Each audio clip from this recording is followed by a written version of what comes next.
चलिए चलिए बच्चे, आज हम लोग समानांतर श्रेणी के कुछ क्वेश्चन बहुत इंपॉर्टेंट जो आने वाले एग्जाम में मेन क्वेश्चन है उसके बारे में हम चर्चा करने वाले हैं। तो आज हम समानांतर श्रेणी के कुछ क्वेश्चन हम चलेंगे जो इम्पोर्टेंट होंगे। तो समानांतर श्रेणी में अर्थमेटिक प्रोग्रेशन में इसमें जो पहला चैप्टर से है वो है तुम्हारा टीएन फार्मूला से है। तो टीएन बराबर A plus N minus one into D. ए फार्मूला आप लोग जानते होंगे या कभी कभी इस पर ऐसे रहता भी है, एन बराबर A plus N minus one into D. तो ए फार्मूला पर है, एन का मतलब वो जानते हैं अंतिम पद, अंतिम पद कहा जाता है। ए बराबर प्रथम पद,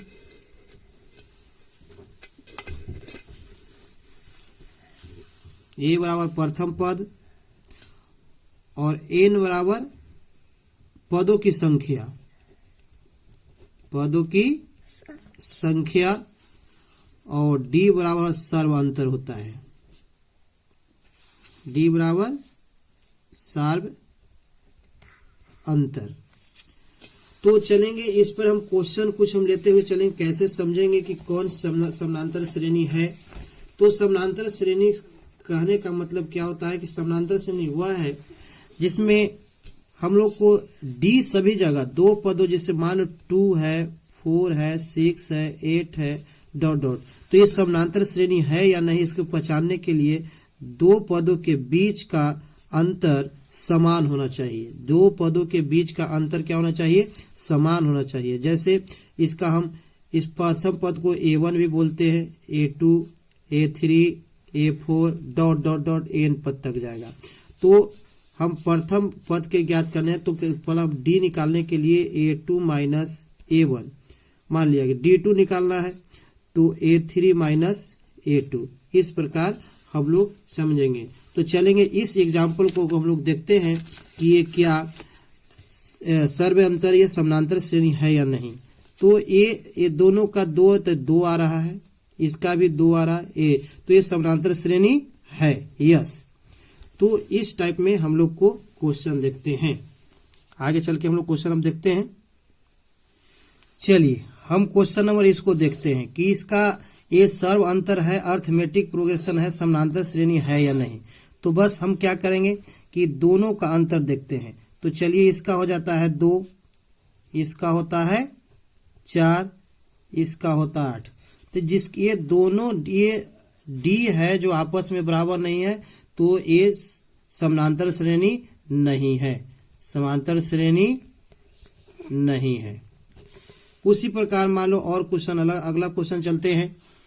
अगला क्वेश्चन चलते हैं, मान लो कोई दिया हुआ है -10, -6, -2, 2 डॉट डॉट।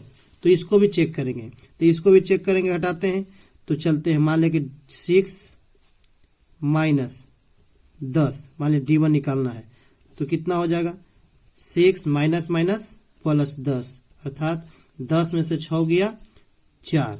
चलिए उसी प्रकार D2 निकाल लेते हैं, -2 -6, तो -2 माइनस माइनस प्लस 6, 4 में से 2 गया, 6 में से 4 गया 2, यहाँ पर 6 में से 2 गया 4। इसका मतलब कि जब दो डी समानांतर है तो ये समानांतर श्रेणी है, समानांतर श्रेणी है। तो ऐसे हमें पता चल गया कि कैसे हम लोग समानांतर श्रेणी को पहचान सकते हैं कि समानांतर श्रेणी है या नहीं। तो जब डी आपस में बराबर हो तब समानांतर श्रेणी होगा, ठीक है। तो इस प्रकार हम लोग ये क्वेश्चन चलेंगे। तो यदि क्वेश्चन फिर है, क्वेश्चन हम लोग चलते हैं, दिया गया है कि यदि x + 2 3x और 4x + 1 समांतर श्रेणी है, समानांतर श्रेणी है में है, तो x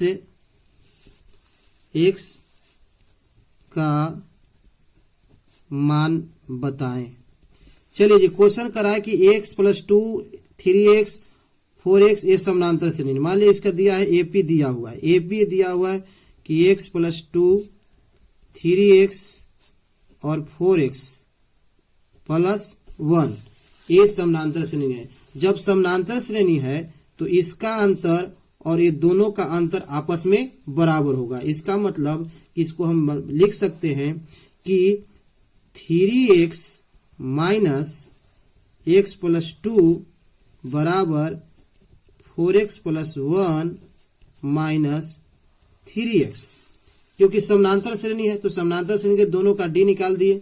अब इसको हम हल कर दे, इसका हम लोग हल करते हैं तो इसका क्या होता है, तो यहां पर चलेंगे 3x माइनस x माइनस 2 बराबर क्या कि x माइनस x तो यह माइनस हो गया, माइनस प्लस माइनस, और यहाँ पे 4x प्लस 1 4x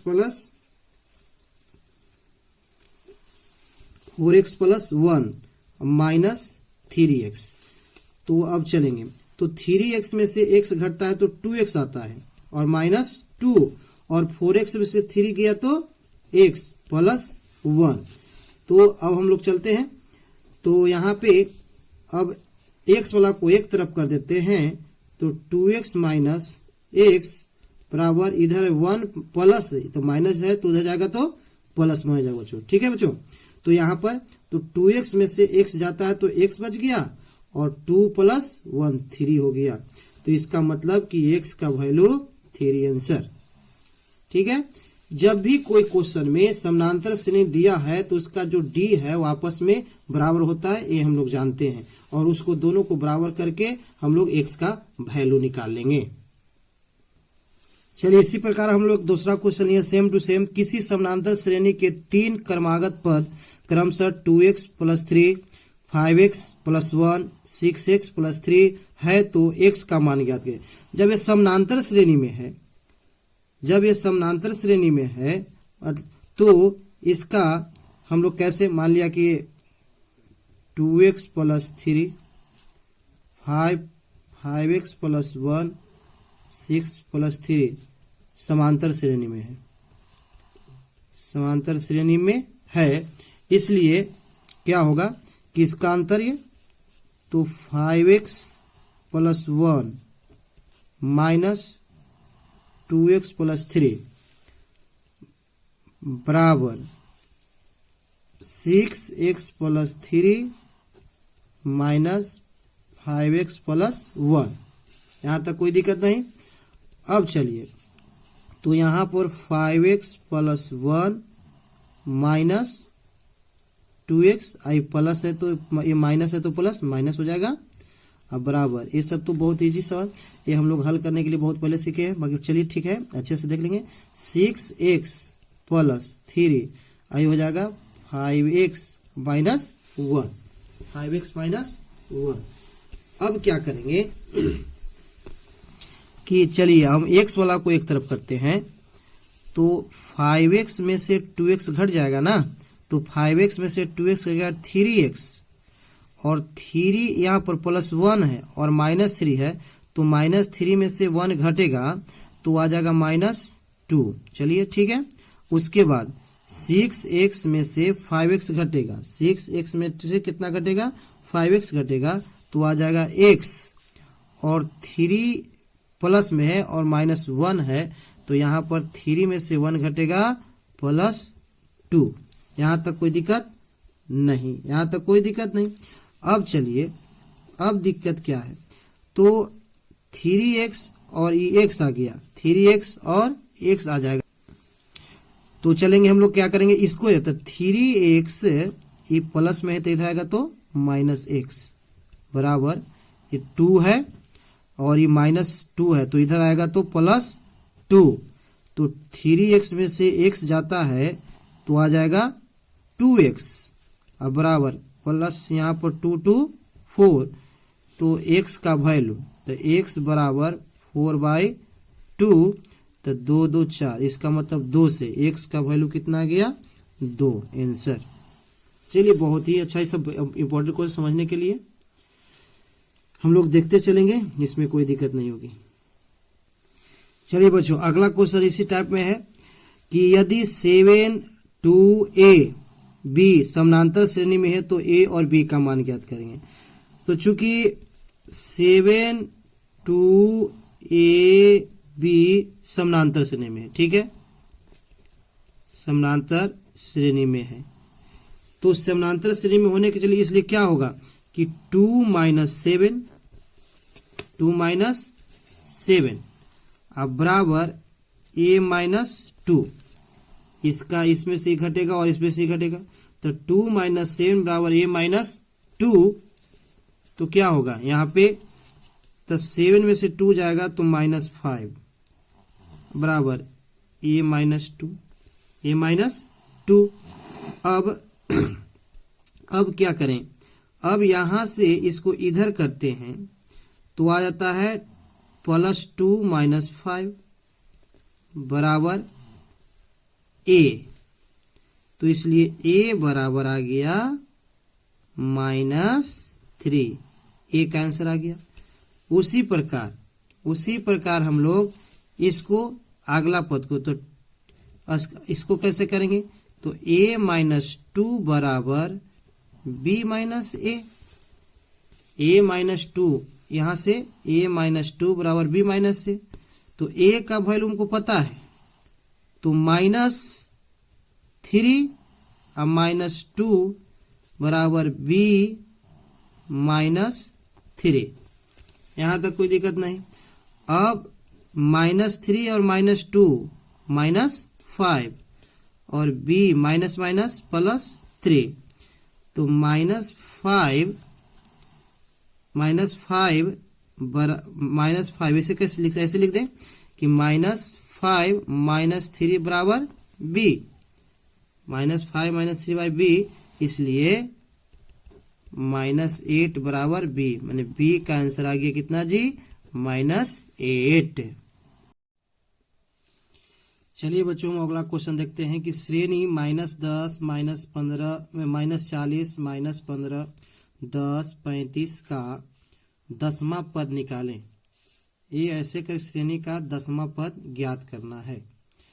तो हम लोग क्या करेंगे, तो जैसे यहाँ पे क्वेश्चन में कि श्रेणी जो दिया हुआ है, एपी दिया हुआ है -40 -15 10 35 ... तो 10वां पद ज्ञात करना, तो सबसे पहले हम क्या करेंगे, इसके दिया क्या क्या है, तो यहाँ पर हम चेक करेंगे कि अब यहाँ से हम इसका हम डी पता कर लेते हैं, यहाँ से हम डी पता कर लेते हैं।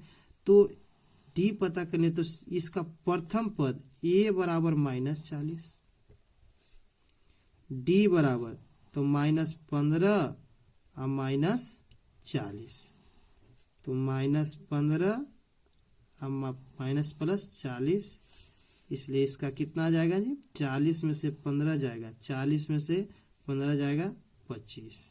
चलिए ये 25 आ गया। उसी प्रकार और n बराबर 10वां पद, यानी n बराबर 10, n का वैल्यू 10 है। तो सब हमको a भी पता हो गया, d भी पता हो गया, n, इसलिए 10वां पद ज्ञात करने के लिए हम लोग चलेंगे, तो हम फॉर्मूला होता है कि an बराबर a plus n minus 1 into D. चलिए n मैंने a 10वां पद और a का वैल्यू हमको -40 दिया हुआ है, आराम से समझिए, कोई दिक्कत नहीं। और n का वैल्यू, तो n का वैल्यू दिया हुआ है 10, 10 माइनस 1, 10 माइनस 1, यहाँ तक कोई दिक्कत नहीं है। और यहाँ d का वैल्यू दिया हुआ है आपका 25, d का दिया हुआ वैल्यू 25। चलिए तो ये क्या करते हैं, तो -40 प्लस 9 गुने 25, -40 गुने 9 गुने 25। अब -40 प्लस 25 नमा 225।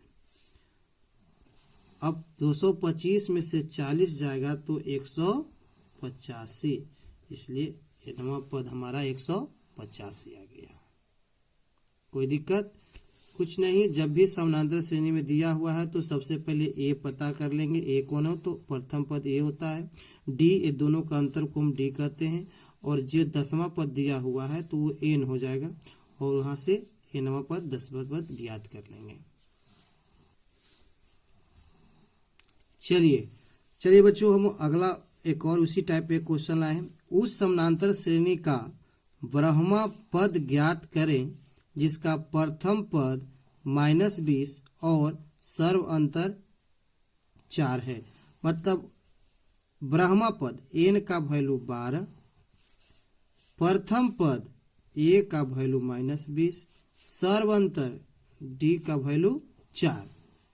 तो उस समानांतर श्रेणी ब्रह्मा पद, तो फिर उसी प्रकार में फॉर्मूला लाएंगे एन का, एन बराबर A plus N minus 1 into D. चलिए एकदम, तो एन बराबर ने ए 10वां पद, तो ए का वैल्यू दिया हुआ है -20 प्लस एन का वैल्यू 12 -1, डी का वैल्यू 4। तो -20 प्लस 12 में से गया 11 गुने 4, तो -20 प्लस 11 चौक 44, 11 चौक 44। अब यहाँ से 144 में से 20 घट जाएगा तो कितना आ जाएगा 24 आंसर। इसका मतलब कि उसका ब्रह्मा पद 24 है। चलिए बच्चों, अगला क्वेश्चन हम लोग चलते हैं। 50 पदों की किसी समानांतर श्रेणी में अंतिम पद 54 तथा पहला पद 4 है तो पदांतर निकालें। 50 पदों माने एन का वैल्यू 50, एन का वैल्यू 50 नहीं, एन का वैल्यू 51 हम लिख देंगे यहाँ पे। एन का वैल्यू 51 है, एन का वैल्यू 51। और किसी समानांतर श्रेणी में अंतिम पद मतलब कि एनवां पद, अंतिम पद 254, प्रथम पद ए बराबर 4, तो डी ज्ञात करना है हट। तो फिर उसी प्रकार फॉर्मूला लगेगा, एन बराबर A plus N minus 1 into D. N बराबर 254 बराबर ए का वैल्यू 4 प्लस एन का वैल्यू 51 माइनस 1, और डी का वैल्यू नहीं है, डी छोड़ देंगे। चलिए इसको हम एक तरफ कर देते हैं, तो 254 माइनस 4 बराबर 50 में से गया, 51 में से गया तो 50 डी, इसलिए 250 बराबर 50 डी। तो डी का वैल्यू 250 बाई 50 कट गया 5, इसका मतलब डी का वैल्यू 5 आंसर।